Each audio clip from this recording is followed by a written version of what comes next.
Friends, welcome to Shanti channel. இன்றைக்கி நம்ம சேனலில் நல்லா குலைவாக குக்கரில் ஹோட்டல் சுவையில் சாம்பார் சாதம் எப்படி செய்யலாம் நம்ம இன்றைக்கி பார்க்கலாம். இது வந்து ஹெல்த்தியானதும் கூட, குழந்தைங்களுக்கு லஞ்ச் பாக்ஸுக்கு ரெடி பண்ணி கொடுக்கலாம். இது வாங்க நம்ம இதை எப்படி செய்யலாம் நம்ம இன்றைக்கி பார்க்கலாம். நீங்கள் நம்ம வீடியோ ஃபஸ்ட் டைம் பார்க்குறீங்கன்னா முதல்ல சப்ஸ்கிரைப் பண்ணி சப்போர்ட் பண்ணுங்கள் ஃப்ரெண்ட்ஸ். வாங்க சாம்பார் சாதம் எப்படி செய்யலான்னு பார்க்கலாம்.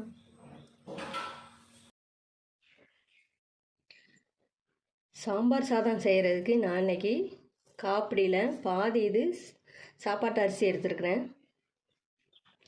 மீதி பாதி நம்ம துவரம் பருப்பு எடுத்துக்கலாம்.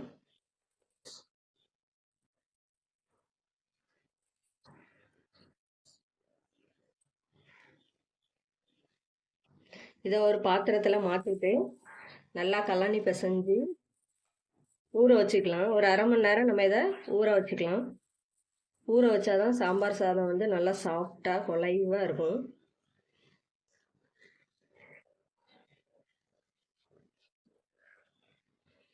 நல்லா வாஷ் பண்ணிவிட்டு தண்ணி ஊற்றி வச்சுருக்கேன்.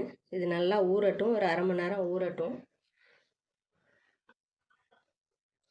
சாம்பார் சாதம் செய்கிறதுக்கு நான் இன்றைக்கி எல்லா காய்கறியும் கேரட், பீன்ஸு, அவரைக்காய், வாழைக்காய், கத்திரிக்காய், முருங்கைக்காய் எல்லாம் சேர்த்து ஒரு கப் எடுத்துருக்குறேன். அப்புறம் அது போக தக்காளி 2, மாங்காய் எடுத்துருக்குறேன். அப்புறம் பூண்டு, பச்சை மிளகாய், சின்ன வெங்காயம். நம்ம இப்போ குக்கரில் தான் சாம்பார் சாதம் செய்ய போகிறோம். எப்படி செய்யலான்னு நம்ம இன்றைக்கி பார்க்கலாம். நான் இன்றைக்கி ஒரு குக்கர் எடுத்துருக்குறேன். இதில் நம்ம நல்லெண்ணெய் ஊற்றிக்கலாம்.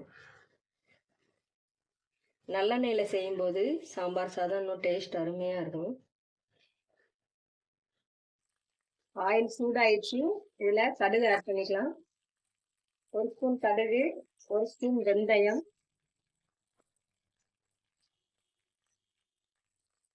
சீரகம் 1 ஸ்பூன், கொஞ்சம் பெருங்காயத்தூள்.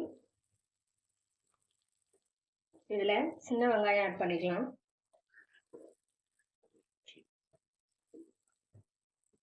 சாம்பார் சாதத்துக்கு சின்ன வெங்காயம் போட்டால் டேஸ்ட்டாக இருக்கும். எது இல்லைன்னா பெரிய வெங்காயம் யூஸ் பண்ணிக்கலாம். பூண்டு ஒரு 7-8 பல் அடிச்சிருக்கேன், அதையில் ஆட் பண்ணிக்கலாம்.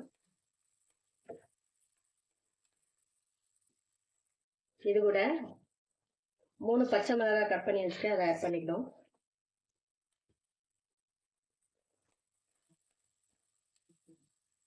இது கூட கொஞ்சம் கருவேப்பிலை இதில் ஆட் பண்ணிக்கலாம். இது கூட கட் பண்ணி வச்சுருக்க காய்கறி எல்லாம் ஆட் பண்ணிடணும்.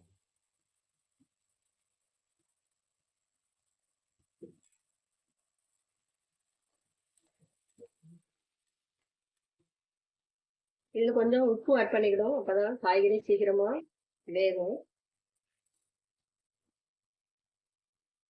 இது கூட தக்காளி ஆட் பண்ணிக்கலாம். தக்காளியும் மாங்காயும் நான் இதில் ஆட் பண்ணிக்கிறேன்.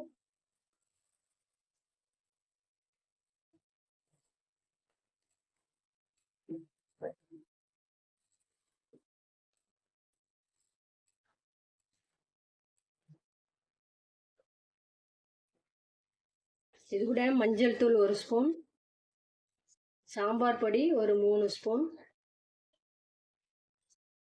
இது நல்லா கிளறி விட்டுக்கலாம்.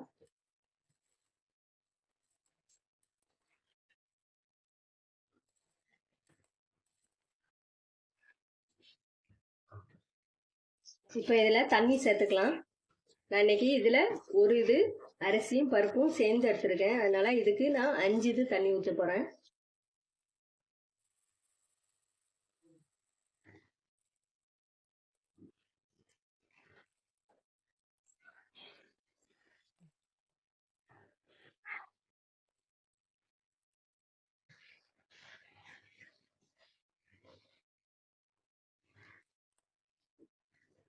நம்ம தண்ணி நிறையா ஊற்றினோம்னா நல்லா குலைவாக நல்லா சாஃப்டாக இருக்கும்.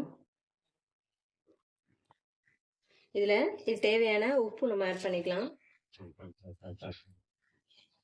இது தண்ணி நல்லா கொதிக்கட்டும். கொதித்த பிறகு நம்ம ஊற வச்சுருக்கிற அரிசி பருப்பையும் நம்ம இதில் ஆட் பண்ணிக்கலாம். இப்போ தண்ணி நல்லா கொதிச்சுட்டு நம்ம இப்போ ஊற வச்ச அரிசி பருப்பு இதில் ஆட் பண்ணிக்கலாம்.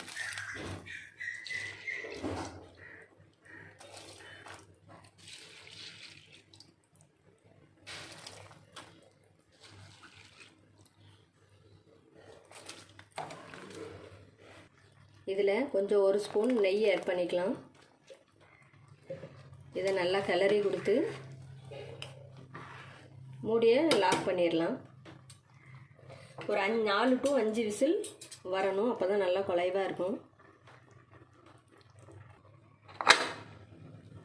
5 விசில் வரட்டும், வெயிட் பண்ணுவோம். குக்கர் 5 விசில் வந்துடுச்சு. நம்ம இப்போ ஆஃப் பண்ணிடலாம்.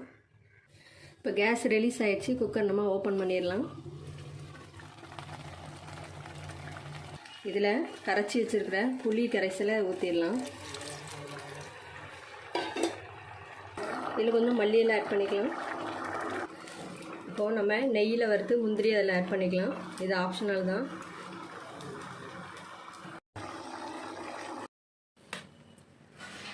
இந்த சாம்பார் சாதம் வந்து குழைவாக இருந்தால் தான் எவ்வளோ நேரம் ஆனாலும் நல்லா சாஃப்டாகவே இருக்கும் சாப்பிட்றதுக்கு. இது ஹோட்டல் சுவையில் இருக்கிற அதே டேஸ்ட் இருக்கும். நீங்களும் இதேமாரி ட்ரை பண்ணி பாருங்கள் ஃப்ரெண்ட்ஸ். இந்த ரெசிபி உங்களுக்கு பிடிச்சிருந்துச்சின்னா லைக் பண்ணுங்கள், கமெண்ட் பண்ணுங்கள், வீடியோவை ஷேர் பண்ணுங்கள். நம்ம சேனலில் நிறைய ரெசிபி இருக்குது. நீங்கள் அதை பார்க்கணுன்னா சாந்தி சேனலை சப்ஸ்கிரைப் பண்ணிடுங்க. சைடில் உள்ள பெல் பட்டன் கிளிக் பண்ணி வைங்க. அப்போ தான் நான் போடுற ஒவ்வொரு வீடியோவும் உங்களுக்கு உடனுக்குடன் வரும். தேங்க்ஸ் ஃபார் வாட்சிங் ஃப்ரெண்ட்ஸ்.